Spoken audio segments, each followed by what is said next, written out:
Hi സുഹൃത്തുക്കളെ, അമ്മ ആൻ്റണി ക്രിയേഷൻ്റെ പുതിയൊരു വീഡിയോയിലേക്ക് നിങ്ങൾക്കെല്ലാവർക്കും സ്വാഗതം. ഞാൻ ഒരു പച്ചക്കറി കൃഷിക്കാരൻ്റെ അടുത്താണ്. നമ്മളിത് പ്രേക്ഷകരിലേക്ക് എത്തിക്കുന്നത് വേറൊന്നും കൊണ്ടല്ല, അവർക്കൊരു പ്രോത്സാഹനം. അതുപോലെ തന്നെ കർഷകർ ഇനിയും ഉണരാത്ത പല വ്യക്തികളും എന്തെങ്കിലും കൃഷി ചെയ്യാനുണ്ടെങ്കിൽ എന്തെങ്കിലും അവർക്ക് കാണാനും എന്തെങ്കിലും അറിവ് കിട്ടാനും വേണ്ടിയാണ് ഞാൻ ഈ വീഡിയോ ഇടുന്നത്. അപ്പോൾ സുഹൃത്തുക്കളെ, നിങ്ങൾക്ക് ഇഷ്ടപ്പെടുകയാണെങ്കിൽ ഇത് സ്കിപ്പ് ചെയ്യാതെ, നിങ്ങളുടെയൊക്കെ നല്ല സഹകരണത്തിൻ്റെ പുറത്ത് എൻ്റെ വീഡിയോ മോണിറ്റൈസ് ചെയ്തു. ഇനി നിങ്ങൾ സ്കിപ്പ് ചെയ്യാതെ കാണുകയാണെങ്കിൽ നമ്മൾക്ക് എന്തെങ്കിലുമൊക്കെ വരുമാനം കിട്ടും. നമ്മുടെ വീഡിയോകളൊക്കെ വലിയ രീതിയിലേക്ക് നമുക്ക് കൊണ്ടുവരാൻ പറ്റും. സാമ്പത്തികമായി നമുക്ക് എന്തെങ്കിലും കിട്ടിയാൽ പല സ്ഥലത്ത് പോയി വീഡിയോ ഇടാനും എല്ലാ കാര്യത്തിനും നിങ്ങൾ സ്കിപ്പ് ചെയ്യാതെ വീഡിയോ കാണണമെന്ന് വിനീതമായി അപേക്ഷിക്കുകയാണ്. ഓക്കെ, എന്നാൽ ഗുഡ് ബൈ. അറപ്പായി ചേട്ടാ, എന്തൊക്കെയുണ്ട് വിശേഷം? ഞാൻ അറപ്പായി ചേട്ടൻ ഇവിടെ പച്ചക്കറി പൊട്ടിക്കുന്നുണ്ടെന്ന് കേട്ടിട്ട് വന്നതാ. ഇത് പടവലങ്ങയുള്ള ബേബി പടവലം. ബേബി പടവലാണ്. ബേബി ചെറിയ ടൈപ്പിനെ ബേബി പടവലം എന്ന് പറയാം. ഓ, ഭയങ്കര പറച്ചിലാണത്, ബേബി പടവലങ്ങ. ഓക്കെ, ഞാൻ ചോദിക്കട്ടെ, സാധാരണ ഞാൻ പച്ചക്കറി ഒരുപാട് വീഡിയോകൾ ഇടുന്ന ആളാണ്. ഞാൻ എവിടെ പോയിട്ടും ഇത്രയധികം പച്ചക്കറി അല്ലെങ്കിൽ ഈ പടവലം ഉണ്ടായി കണ്ടില്ല. അതുകൊണ്ട് ചോദിക്കണേ, ഇതെങ്ങനെയാ ഇത്ര പെരുത്ത് ഇതിൻ്റെ കൃഷിയുടെ രീതി? നമ്മുടെ പ്രേക്ഷകർക്ക് ചിലപ്പോൾ ഒരു കട നടുന്നവരുണ്ടാവും, ചിലപ്പോൾ 1000 കട നടുന്നവരുണ്ടാവും. അവർക്കൊക്കെ ഇതും ഒന്നും ഒരു പാടാവാൻ വേണ്ടി അല്ലെങ്കിൽ മനസ്സിലാവാൻ വേണ്ടി ഇതിനെപ്പറ്റി ഒന്ന് പറയൂ. അതായത് നമ്മളത് തടെടുത്ത് ചാണപ്പൊടി, കോഴിക്കാട്ടം, ചാരം ഇതൊക്കെ മിക്സ് ചെയ്ത് നമ്മൾ ഇത് കുരു കുത്താണ്.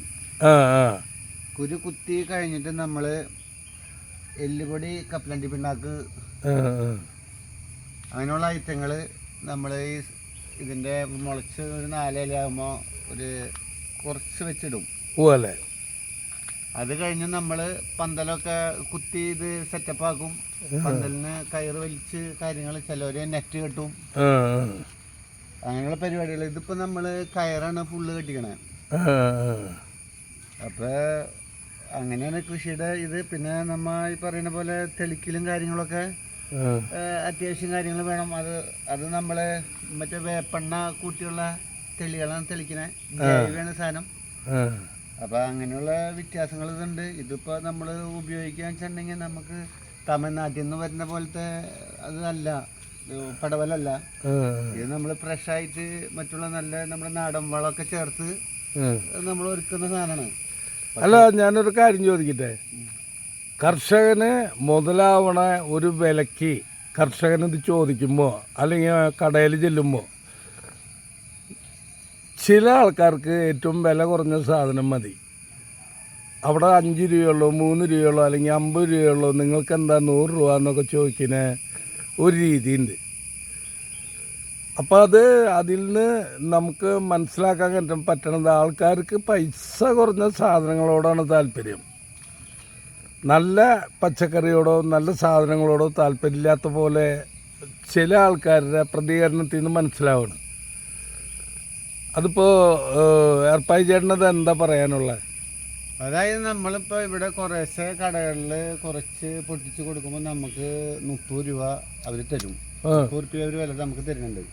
പക്ഷേ ഹോൾസെയിൽ കടയിൽ നമ്മൾ കൊടുക്കുമ്പോൾ അവർ 20-ൽ കൂടുതൽ ഈ സാധനം എടുക്കില്ല. എന്നിട്ട് അവർ കടയിൽ വിൽക്കണത് 50 രൂപ കിലോ. കർഷകന് എന്ത് കിട്ടാനാണ്? അതുപോലെ ഇതിപ്പോൾ ഈ പണികളൊക്കെ നിർത്തേണ്ടി വരും. ഇങ്ങനെയൊക്കെ തുടങ്ങാൻ നമുക്ക് ഇത് ഇടയ്ക്കൊക്കെ കേടുകൂടാതെ ഉണ്ടായി കിട്ടുന്ന ഒരു സാധനമാണ്. അത് പെട്ടെന്ന് ഇത് ഇപ്പം മഴ കൂടുതൽ പിടിച്ചാൽ ഇത് നശിച്ചു പോകും. ഇപ്പൊ മഴ ഇത് കുറഞ്ഞ കാരണമാണ് ഇപ്പൊ ഇത്രയ്ക്ക് ഉണ്ടായി നിക്കണത്. ഇത് ധാരാളം ഉണ്ടായിട്ടുണ്ട്. അതുണ്ടായിട്ടുണ്ട്. അതിന് ഇപ്പൊ നമ്മള് നല്ല നോട്ടം കാര്യങ്ങളൊക്കെ ഉണ്ട്. അല്ലാതെ ഇത് അങ്ങനെ ഉണ്ടാവില്ല. അങ്ങനെയുള്ള കാര്യങ്ങളാണ്. അപ്പോൾ അത് വിൽക്കണവർക്കാണ് കാശുള്ളൂ. അല്ല ചേട്ടാ, ഞാനൊരു കാര്യം പറയട്ടെ. പല സ്ഥലങ്ങളിലും ഞാൻ ചെന്നപ്പോൾ കർഷകർ ഒത്തൊരുമിച്ച് ചന്തയുണ്ട്, അതുപോലെ തന്നെ കൃഷിഭവൻ ഇടപെട്ട് സ്റ്റാളുകൾ ഇട്ടിട്ടുണ്ട്. അങ്ങനെയൊക്കെ ഒരു കാര്യത്തിലേക്ക് ഈ കൊടകര പഞ്ചായത്തിൽ ഉള്ള വ്യക്തിയാണല്ലോ താങ്കൾ. അപ്പോൾ താങ്കൾക്ക് അല്ലെങ്കിൽ അതുപോലെ കർഷകർക്ക് എല്ലാവർക്കും കൂടി കൃഷിഭവനിൽ ചെന്ന് പറഞ്ഞ് അങ്ങനെ ഒരു സംരംഭം ഉണ്ടാക്കിയെടുക്കാനായിട്ട് നിങ്ങൾക്ക് പറ്റില്ലേ?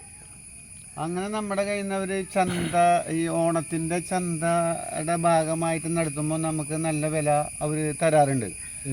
പക്ഷെ നമുക്കിത് മൊത്തം അവിടെ കൊണ്ടു ചെല്ലാൻ പറ്റില്ലല്ലോ. കുറച്ചലക്കല്ല അവിടെ അങ്ങനെ കച്ചവടമായി പോവുള്ളൂ. അപ്പോൾ കായ അങ്ങനെ നമ്മുടേക്കുള്ള പച്ചക്കറികൾ കൃഷിഭവൻ ചന്ത നടത്തുന്ന സ്ഥലത്ത് നമ്മൾ കൊടുക്കാറുണ്ട്. അപ്പോൾ അത് മാന്യമായ റേറ്റ് നമുക്ക് കിട്ടാറുണ്ട്. പക്ഷേ ഇത് ഇത്ര പെരുത്താകുമ്പോൾ നമുക്ക് അവിടെ കൊണ്ടു ചെല്ലാൻ പറ്റില്ലല്ലോ. അതുപോലെ തന്നെ നമ്മൾ വാഴ വെച്ചു, കായ്ക്ക് എവിടെ വില? തമിഴ്നാട്ടിൽ നിന്ന് കായ വന്ന് ആകെ 35 രൂപ 38 രൂപയ്ക്ക് കായ വിട്ടിട്ട് ഇവിടുത്തെ കർഷകന് എന്ത് കിട്ടാനാ? ഇവിടെ വെക്കുന്ന വാഴ നമ്മൾ ഒരു കൊല്ലം നോക്കി വളം കൊടുത്ത് കാര്യങ്ങളൊക്കെ ചെയ്ത് കഴിഞ്ഞാൽ നമുക്ക് ഒരു ഗുണമില്ലാത്ത പോലെയാണ്, വെറുതെ. ഇപ്പം എന്നെ സംബന്ധിച്ചോളം ഞാൻ ചെയ്യുന്ന പരിപാടി, കായ വെട്ടി വെച്ച് നമ്മൾ പഴുപ്പിച്ച് 45 രൂപയായിട്ട് ഇപ്പം ഞാൻ കൊടുക്കണേ.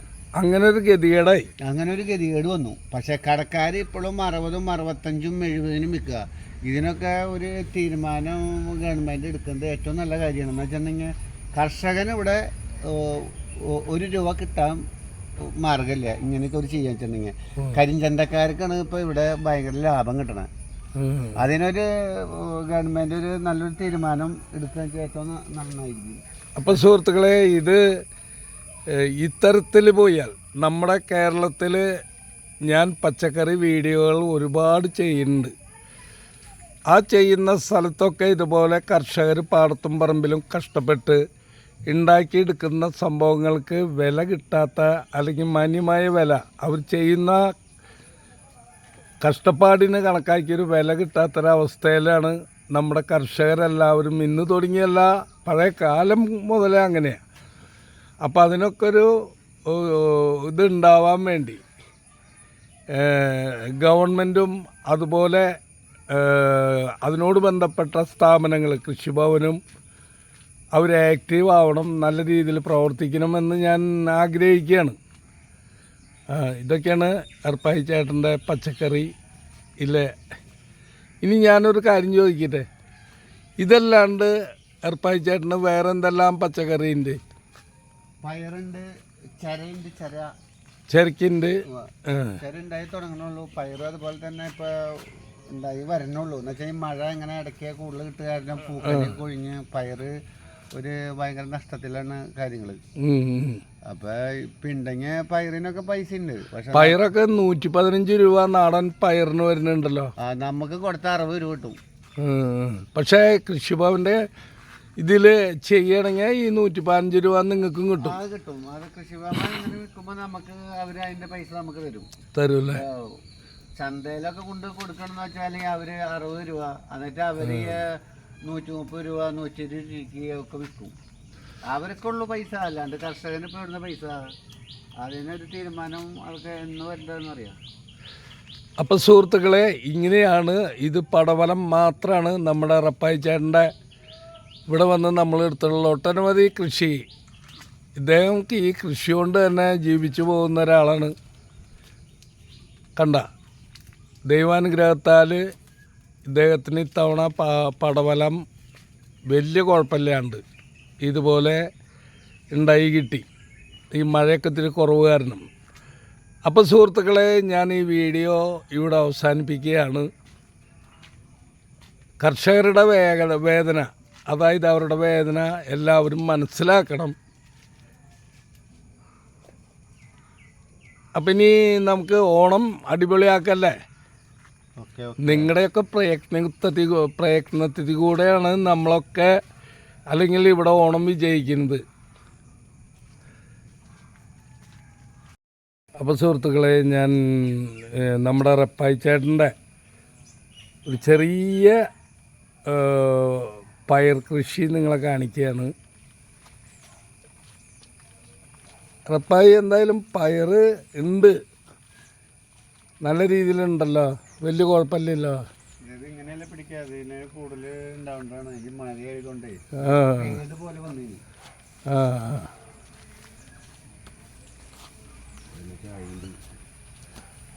അത്യാവശ്യം ഒരു കേട് പോലെ വന്നു അല്ലേ, വലിയ ചൊടിയില്ലാത്ത പോലെ. ആ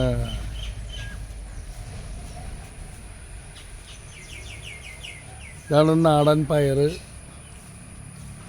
ഇതിൻ്റെ വിത്തൊക്കെ എവിടുന്നാ സംഘടിപ്പിച്ചത്?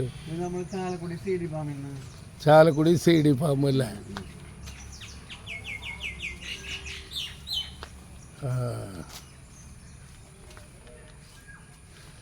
എന്തായാലും പയറൊക്കെ ഉണ്ട്. ഇത് ഓണത്തിന് കിട്ടോ? കുറച്ച് കിട്ടും അല്ലേ? ഓണത്തിന് കുറച്ച് കിട്ടും. ഉപ്പാട് കുറച്ച് പൊട്ടിച്ച് പോയി അല്ലേ? ഇപ്പൊ ഒരു കേട് വന്നു. ആ ഇപ്പൊ കേട് വരുമ്പോ നമ്മൾ ഇതുപോലെ മഴ കൂടിയാൽ കേട് വരും.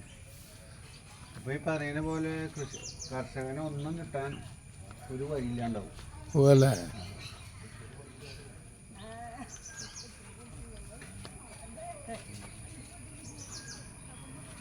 ഇതിപ്പോൾ സാധാരണ വീട്ടുകാർക്ക് ഒരു 10 കട കുഴിച്ചിട്ടാൽ അവരവരുടെ വീട്ടിലേക്കുള്ള പച്ചക്കറി അല്ലെങ്കിൽ പയർ കിട്ടില്ലേ? അത് കിട്ടും.